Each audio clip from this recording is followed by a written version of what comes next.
참 잘 오셨습니다. 반갑습니다.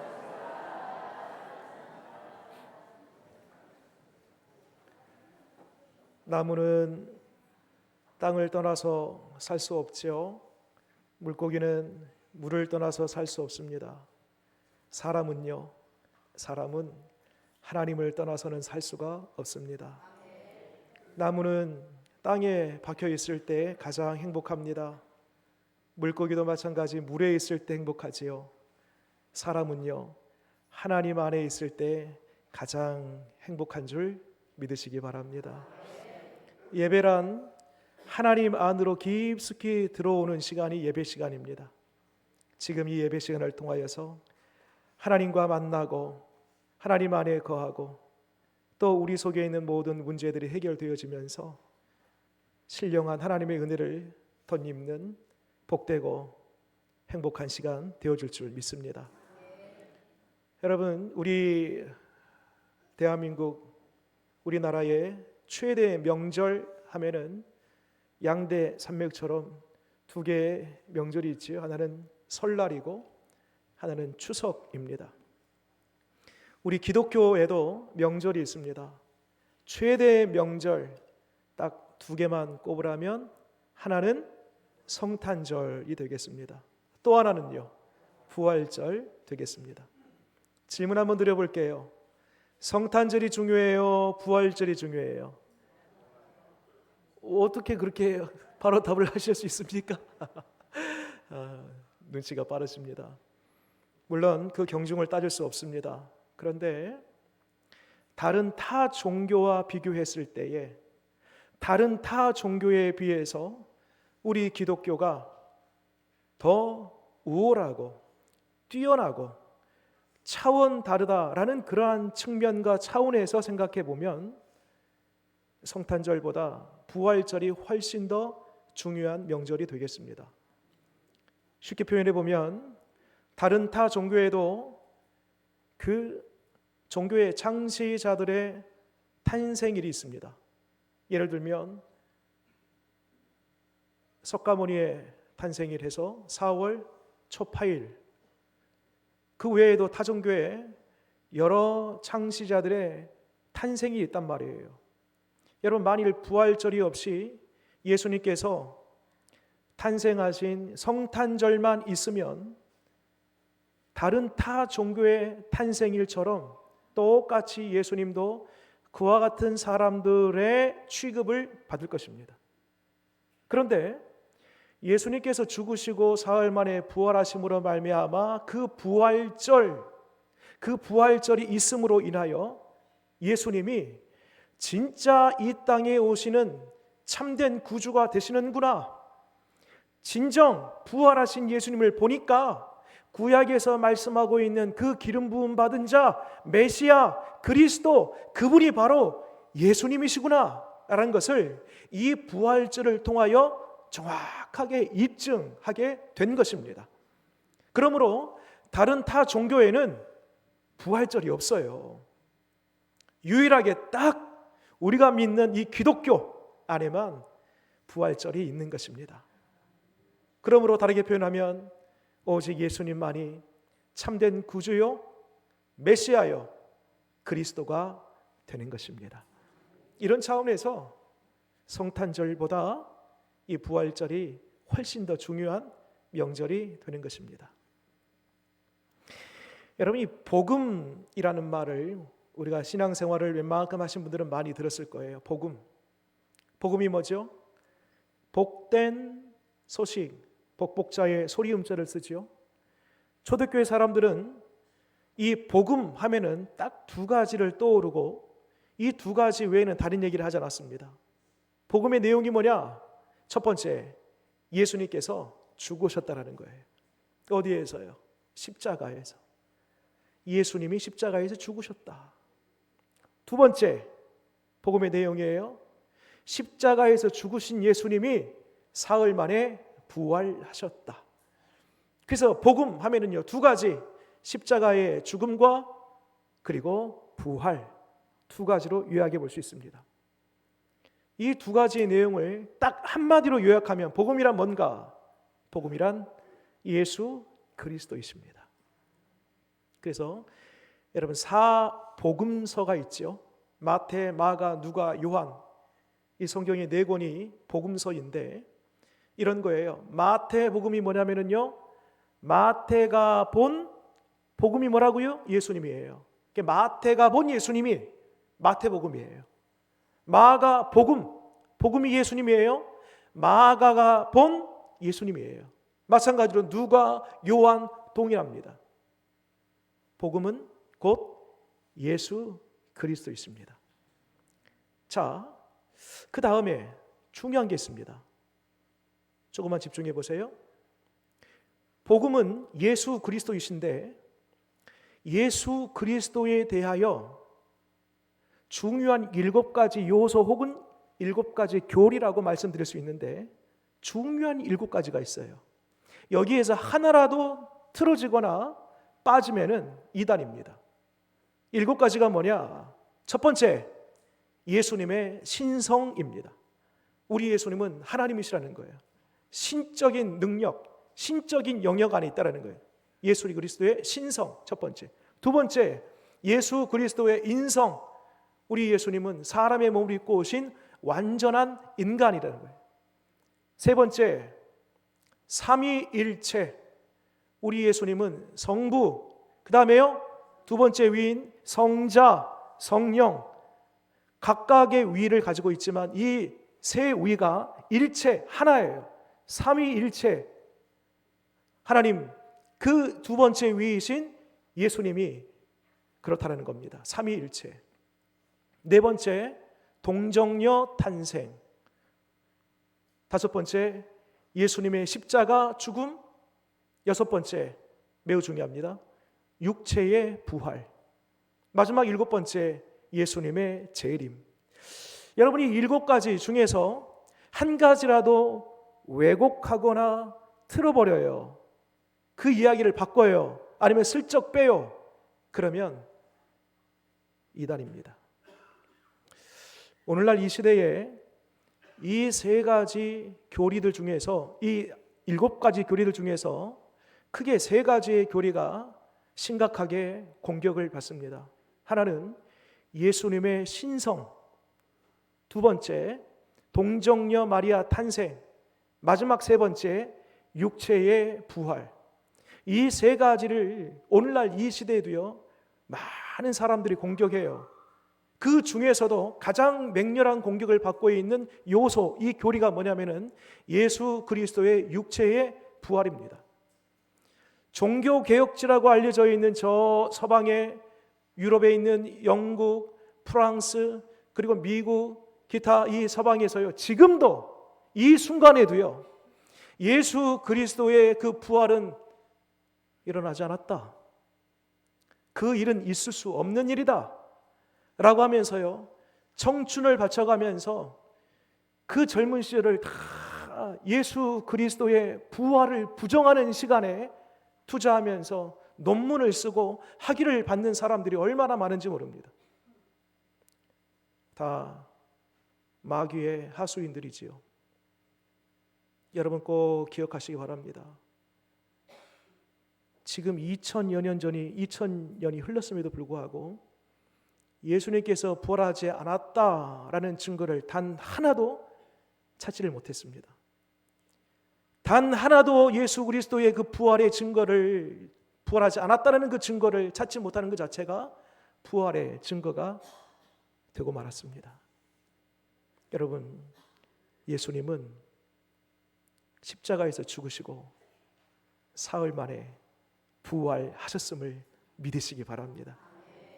여러분, 아무리 천만인이 둘러싸고 이 시대와 갖가지 철학과 이데올로기, 온갖 인본주의 사상을 가지고 예수 그리스도의 그 부활을 도전하고 부정하고 비틀고 날조하고 왜곡한다 할지라도 예수 그리스도는 사흘 만에 부활하셨음을 믿으시기 바랍니다. 오늘 3절 말씀 보겠습니다.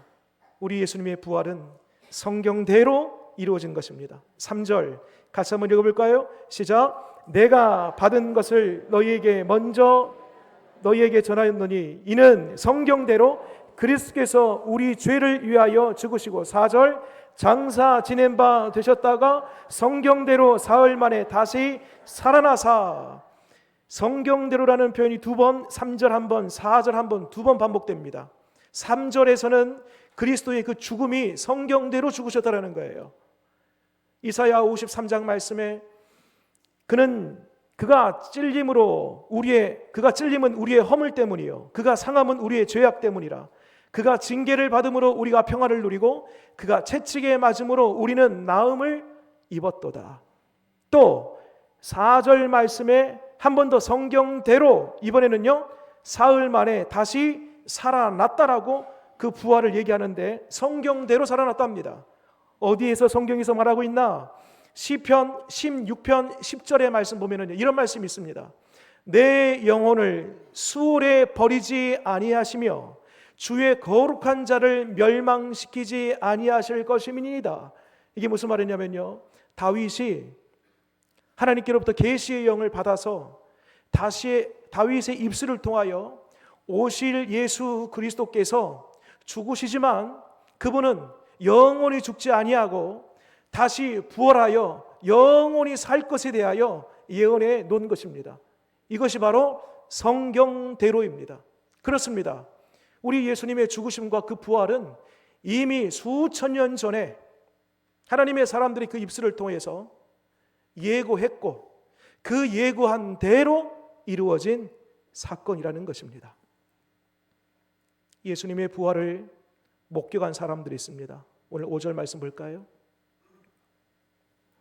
5절부터 8절까지 함께 읽겠습니다. 시작. 게바에게 보이시고 후에 12 제자에게와 그 후에 500여 형제에게 일시에 보이셨나니 그 중에 지금까지 대다수는 살아있고 어떤 사람은 잠들었으며 그 후에 야고보에게 보이셨으며 그 후에 모든 사도에게와 맨 나중에 만삭되지 못하여 난 자 같은 내게도 보이셨느니라. 아멘. 5절에서 게바는 누구냐면 베드로입니다. 예수님의 수제자라고 불리죠. 그리고 게바 이전에 예수님의 그 부활을 가장 먼저 목격한 이들은 바로 여인들입니다. 막달라 마리아를 포함한 그 주변에 여러 여인들이 예수님을 보았습니다. 그리고 베드로, 12 형제, 500여 형제, 7절에 야고보, 모든 사도, 그리고 8절 맨 나중에 만삭되지 못한 난자가 누구냐면 바로 이 고린도 전서를 기록하고 있는 사도 바울입니다. 말하자면 여러분 어떤 법정에 있어서도요 가장 강력한 증거는 증인의 고백입니다. 내가 봤다. 목격자의 그 증언이야말로 가장 강력한 증거가 되는 것입니다. 한두 사람이 아니라 수백 명이 예수님의 부활의 몸을 본 것입니다. 그리고 그 부활의 몸을 본 사람들이 가슴이 뛰기 시작합니다. 이 심장에 불이 붙기 시작합니다. 가만히 앉아 있을 수 없게 됐습니다. 부활하신 예수님을 전하지 아니하면 견딜 수 없는 심정으로 가는 곳마다 만나는 사람들마다 예수님 부활하셨다라고 그 복음을 증거하기 시작했습니다. 그리고 마침내 전해지면서 바울을 통하여 누구에게까지, 오늘 이 고린도 전서를 우리가 읽었는데 고린도 교회 사람들에게까지 부활의 소식이 전해진 거예요. 1절 말씀 볼까요? 제가 읽겠습니다. 형제들아, 이 고린도 교회 성도들을 가리킵니다. 내가 너희에게, 바울이 말하고 있습니다. 바울인 내가 너희 고린도 성도들에게 전한 복음을, 부활의 얘기예요. 너희에게 알게 하노니 이는 너희가 뭐 하는 것이랍니까? 받은 것이요. 그러니까 부활의 이야기가 내가 개발해서 나의 아이디어로 나온 것이 아니라 내가 직접 봤어. 여러분 사도 바울도요 부활하신 예수님을 다메섹 도상에서 직접 만나지 않습니까? 그리고 그 부활의 예수님을 이 고린도 성도들에게 전했습니다. 그리고 1절 끝에 보니까요 한 가지 당부와 요청 상황이 담겨져 있는 말씀인데요, 끝에 또 그 가운데 선 것이라. 여러분, 이 말씀의 의미가 이런 것입니다. 그 가운데 선 것이라. 그러니까 여러분, 부활의 이야기를 고린도 교회 성도들이 바울을 통해서 전해 들었을 것 아닙니까? 내가 다메섹 도상에서 예수 믿는 자들을 잡아 죽이기 위해서 가는 도중에 찬란한 빛과 함께 부활하신 예수님을 만났는데, 그분이 나에게 내가 당신 누굽니까? 라고 물어볼 때에 네가 핍박하는 예수라 라고 하면서 그 부활의 예수님을 이 고린도 성도들에게 증거했습니다. 그런데 어떤 이들은 증거한 그 이야기를 한쪽 귀로 듣고 지식적인 차원에서 그 부활의 예수님을 그저 그래 고개 끄덕이고 아는 정도로 기억하는 성도들이 있는가 반면에, 어떤 성도들은 그 부활의 예수님을 나의 예수님으로, 그 부활 사건을 나의 사건으로 인지하고 받아들이는 성도들이 있었다는 것입니다. 그러면 여기에서 그 가운데 선 것이라 라고 하는 말은 그 부활의 소식을 한쪽 귀로 듣고 흘려보내지 말고 지식이나 정보 차원에서 담아두지 않고 선 것이라, 누워있거나 앉아있는 것이 아니라 우뚝 서 있는 것처럼 그 부활 사건을 나의 사건으로, 그 부활의 예수님을 나의 주님으로 받아들이라는 것입니다. 그러면 어떤 일이 생기는가? 2절 말씀입니다. 그 부활의 주님을 나의 주님으로, 부활 사건이 나의 사건 될 때에 2절 같이 한번 읽겠습니다. 시작. 너희가 만일 내가 전한 그 말을 굳게 지키고 헛되이 믿지 아니하였으면 그로 말미암아 무엇을? 구원을 받으리라. 아멘.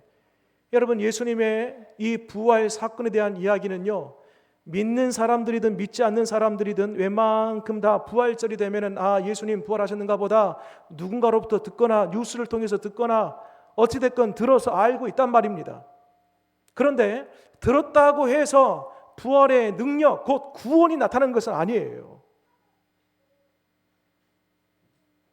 어떻게 구원을 얻을 수 있는가? 그 부활의 소식 위에 내가 서야 돼요. 선 게 뭐라고요? 그 부활 사건이 나의 사건이 되어야 된다고요. 그때야 비로소 그 부활의 능력이 나의 능력이 되는 것입니다. 여러분, 이 세상에 가장 강력한 권세가 뭘까요? 가장 강력한 권세, 죽음입니다. 죽음. 이 땅에 유명한 사람, 권력으로 힘 있는 사람, 저 큰 대기업의 CEO, 회장들, 부자, 거부들, 이 세상에 내노라는 사람들이 참 많아요. 그런데 여러분, 그들도 죽음 앞에서는 어쩔 수 없습니다. 죽음은 이길 수 있는 힘이 없어요. 누구든지 쥐의 고화를 막론하고 남녀노소 어떤 사람도 예외가 없습니다. 가장 강력한 힘이 죽음의 힘이에요. 죽음의 권세예요. 그런데 여러분, 이 죽음의 권세를 능가하는 힘이 있습니다. 부활의 능력입니다. 예수님 죽으세요. 죽으세요. 십자가에서 죽음의 권세에 굴복됩니다. 죽음의 권세에 졌어요. 그러나 부활하심으로 말미암아 그 죽음의 머리를 마치 짓밟고 일어나듯이 죽음을 이기고 승리하셨던 것입니다. 그래서 여러분, 이 세상에서 가장 강력한 권세는 죽음의 권세 위에 부활의 권세가 되는 것입니다. 여러분, 이 부활을 나의 부활로 인식하고 그 부활의 사건을 나의 사건으로 받아들일 때 이와 같이 죽음을 이기는 구원의 은혜를 누리게 되는 것이지요. 여러분, 이것은요 1차적인 차원, 좁은 의미에서의 차원에서의 구원이에요. 부활의 능력으로 죽음을 이겨서 내가 영원한 생명을 얻어서 산다. 이건 1차적인 거예요. 그런데 여러분, 조금 더 폭넓은 의미에서의 부활의 능력의 유익이 있습니다. 동일한 구원인데요, 그 구원이 단지 내가 죽어서 우리 예수님처럼 내가 부활한다, 이 정도 차원이 아니고 그 뛰어난 더 훨씬 더 넓은 차원에서의 의미, 그것은 바로 나의 모든 삶의 생활 속에 가정, 자녀들, 내 일터, 내 삶 전반에 걸쳐서 줄어들고 떨어지고 사라지고 죽어져 버린 것들을 향한 구원의 능력을 얻을 수 있다는 것입니다. 여러분, 부활의 능력은요, 내 몸 하나에게만 적용되는 것이 아닙니다. 내 삶 전반에 걸쳐서 모든 영역에 부활의 능력이 닿을 수 있고 얼마든지 그 부활의 능력을 경험할 수 있게 되는 것입니다.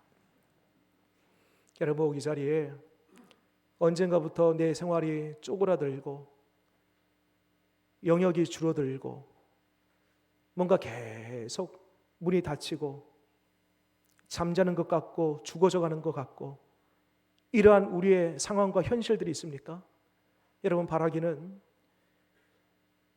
부활의 능력이 나의 능력임을 믿고 그 능력 가운데에서 우뚝 서서 모든 삶의 영역이 다시 한번 일어나고 살아나고 회복되는 은혜가 있으시기를 바랍니다. 요한복음 11장의 말씀 보면 나사로가 죽었습니다. 벌써 죽은 지 나흘이 됐습니다. 시신을 매장한 그 앞에 벌써 시신이 부패한 냄새가 납니다. 완전히 끝났어요. 더 이상 어떤 소망이 없습니다. 예수님께서 그 나사로를 찾습니다. 그리고 그 무덤문 앞에서 큰 소리로 나사로야 나오라 명하고 선포할 때에 나사로가요, 세마포로 수족을 동인 채 무덤문을 걸어서 나옵니다. 그 장면을 보면서 사람들이 기겁을 합니다. 아니, 이미 썩어서 부패하여 아무런 소망 없는 저 시체가 어떻게 살아서 움직여 무덤문을 열고 나올 수 있나? 이때 예수님께서 말씀하십니다. 나는 부활이요 생명이니 나를 믿는 자는 죽어도 살겠고 무릇 살아서 나를 믿는 자는 영원히 죽지 아니하리라.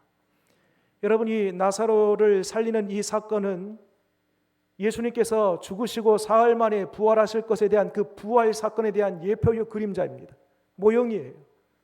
내가 이 죽음을 뛰어넘는 능가하는 그 힘과 권세가 있다는 것을 스스로 입증해 낸 것입니다. 여러분, 바라기는 예수 그리스도의 그 부활 사건이 먼 나라의 이야기, 나와 상관없는 이야기, 들어도 지식 정도로 알고 있는 그 이야기가 아니라 그 부활 사건은 나를 위한 사건이다. 예수님의 부활은 나의 부활이다. 예수님의 부활처럼 나도 부활된다. 그 능력은 나의 몸뚱아리 하나에만 국한되지 아니하고 나의 삶 전역에 나타날 수 있다라는 그 믿음이 저와 여러분 가운데 있기를 바랍니다. 또 한 가지, 그 부활 사건이 나의 사건으로 인지되고 받아들일 때 어떤 일이 생기는가? 내가 누구인지를 알고 겸손해집니다. 10절 말씀 볼까요? 10절 같이 한번 읽겠습니다. 시작. 그러나 내가 나 된 것은 하나님의 은혜로 된 것이니 내게 주신 그의 은혜가 헛되지 아니하여 내가 모든 사도보다 더 많이 수고하였으나 내가 한 것이 아니요 오직 나와 함께 하신 하나님의 은혜로라. 아멘. 사도 바울은 다른 일반 사도들이 많이 있었어요, 여러분. 여러 사도들이 있는데 그 사도들 중에서도 대사도라고 취급받습니다. 신약 성경 27권이 있는데 그 중에서 절반 이상을 이 사도 바울이 기록을 합니다. 사도 바울이 가는 곳마다 교회를 세우고 초대교회의 그 근간, 그 뿌리는 거의 사도 바울 이 한 사람으로 인하여서 세워집니다. 가히 한 사람의 역량으로 이와 같이 놀라운 일을 할 수 있을까? 한 마을 정도가 아니고 사도 바울 한 사람으로 인해서 그가 다녔던 유럽 전역이 뒤집어집니다. 복음으로 말미암아. 그 위대한 인물이 오늘 스스로 자기를 뭐라고 소개하냐면 나는 아무것도 아니다. 이 모든 것 다 하나님께서 은혜 주셨기에 이와 같이 살 수 있었다라고 고백합니다. 여러분, 부활의 주님을 만난 사람과 그렇지 않는 사람의 삶의 모습은요 전혀 다를 수밖에 없습니다. 부활하신 예수님을 만난 사람은요, 그렇지, 내가 죄인이요 영벌 받을 수밖에 없는 본질상 진노의 자녀였었는데 우리 예수님 날 위해 죽으시고 부활하심으로 말미암아 나를 살리시고 나에게 영원한 생명을 보유해 주신 그 은혜를 생각하면서 스스로 내가 얼마나 작은 사람이었으며 또한 내가 얼마나 하나님께 은혜와 사랑을 입은 사람인지에 대해서 자기의 정체성을 내가 어떤 사람인지를 부활하신 예수님을 만남으로 말미암아 정확하게 안다라는 것입니다. 그러므로 부활하신 예수님을 만난 사람은요 자구하지 않습니다. 자랑하지 않습니다. 거만하지 않습니다. 거들먹거리지 않습니다. 교만하지 않습니다. 늘 겸손할 수밖에 없는 거예요. 왜? 부활하신 예수님이 날 위해 죽으셨고 날 위해 부활하셨기 때문에 그 부활하신 예수님 앞에 딱 서본 나의 모습은 아무것도 아닌 것을 알기 때문에 그와 같이 행하는 것입니다. 그런데 상대적으로 부활하신 예수님이 인생에 없어요. 부활하신 예수님을 알고는 있지만 닮지를 못했어요. 그러면 자고할 수밖에 없어요.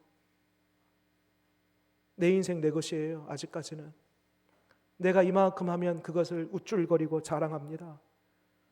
부활하신 예수님을 만나지 못한 사람들의 모습입니다. 사도 바울은 부활하신 예수님을 만나고 그 부활 사건을 나의 사건으로 온전히 인지하고 받아들였기에 나의 나된 것은 오로지 하나님의 은혜입니다 라고 고백할 수 있었던 것입니다.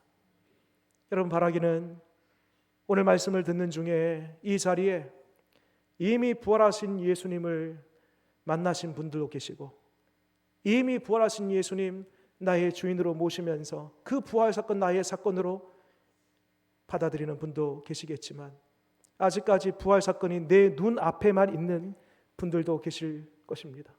바라기는 예수님께서 죽으시고 부활하신 그 이유가 나를 살려내고자 나에게 구원과 영원한 생명을 주시기 위함이다 라는 그 믿음으로 부활의 예수님, 나의 주님으로 모시는 은혜가 있으시기를 바랍니다. 마지막으로 여러분, 부활절, 지난주에 부활절을 보냈습니다. 이번 주는요 다시 무덤으로 들어가요? 이번 주부터는요? 아니에요. 여러분, 부활절이라는 것은 예수님의 그 부활하심을 기념하면서 동시에 그 부활의 능력을 다시 한번 부활의 능력이 내 속에 있는가 확인해보고 점검해보는 날이 부활절이에요. 이후로는요 날마다 부활의 능력으로 살아가는 거예요. 이번 한 주간도 아니요, 올 한 해 더 나아가서 우리 생명 있는 동안에 부활의 능력으로 날마다 살아나고 깨어나고 일어나는 부활의 능력 저와 여러분 가운데 있기를 바랍니다. 기도하겠습니다.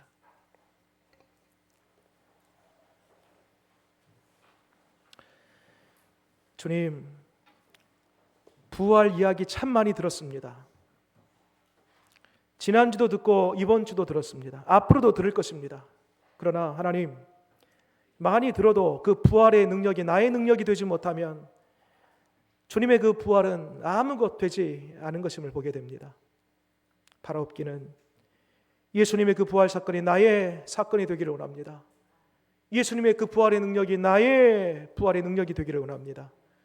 주님, 그 믿음 허락하여 주시옵소서. 이 시간 우리의 마음의 문을 활짝 열고 부활의 예수님을 모시어 드립니다. 영접합니다. 내 중심에 부활의 능력으로 주님 임하여 주시옵소서. 오늘날 우리 삶의 현장에 부활의 능력이 닿아야 할 자리 시간들이 있습니다. 줄어들고 위축되고 없어지고 사라지고 떨어져 나가는 우리의 연약한 육신, 가정, 자녀들, 우리의 생업, 인간관계, 물질관계, 그 모든 영역 안에 부활의 능력으로 말미암아 되살아나는 역사가 있게 하여 주옵소서. 예수님 이름으로 기도드립니다. 아멘.